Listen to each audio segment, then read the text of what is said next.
Welcome to the Fear and Greed Afternoon Report for Monday the 20th of March 2023. I'm Sean Aylmer. Every afternoon we've got the 5 stories that happened today that you need to know about. Story number 1, the takeover of Credit Suisse by arch rival UBS overnight is an extraordinary story, with UBS buying Credit Suisse for 3 billion Swiss francs, a 60% discount to its market value.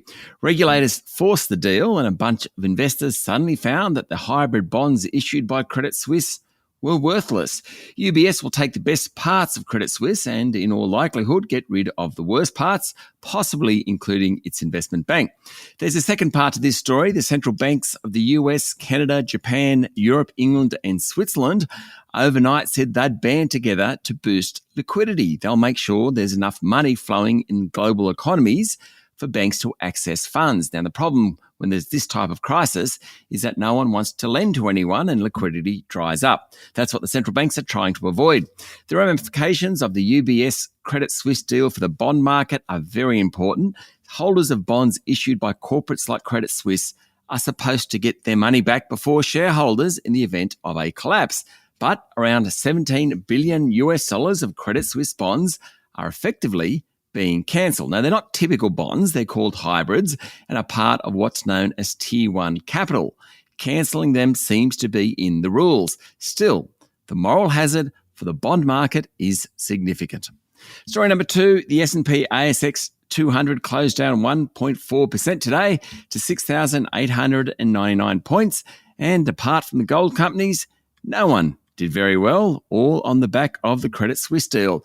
Macquarie Group, which is highly leveraged to international financial markets, closed down 4.5%. The local retail banks were mixed, with National Australia Bank and ANZ both down 1.5%, while Commonwealth Bank and Westpac were off around 0.5%. Where the banking crisis is hitting hardest is in companies that rely on the global economy. What's happening in Europe and to a lesser extent at US regional banks could well push the global economy, including the US, into a recession.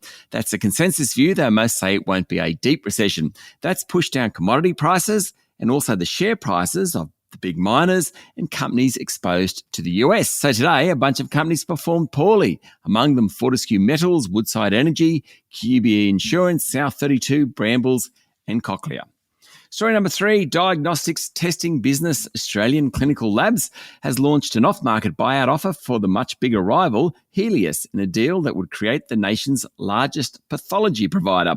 The proposed merger between the two pathology groups would be done off-market, which is when the bidder, ACL in this case, makes individual offers directly to Healius' shareholders. There normally isn't much of a premium involved, and if successful, Healius shareholders will own 68% of the new company and ACL shareholders just 32%. Now, that pretty much reflects the respective market capitalizations of the companies at $1.6 billion for Healius and $726 million for ACL. ACL said the two companies have the potential to be worth significantly more together than as standalone entities. A combined company would create Australia's largest pathology provider with more approved collection centres nationally than anyone else. Healius' share price jumped more than 8% today. Story number 4, Latitude Financial has updated the market on what's happened following its cyber attack last week. The lender said it isn't able to onboard new customers because it's isolating some of its technology platforms.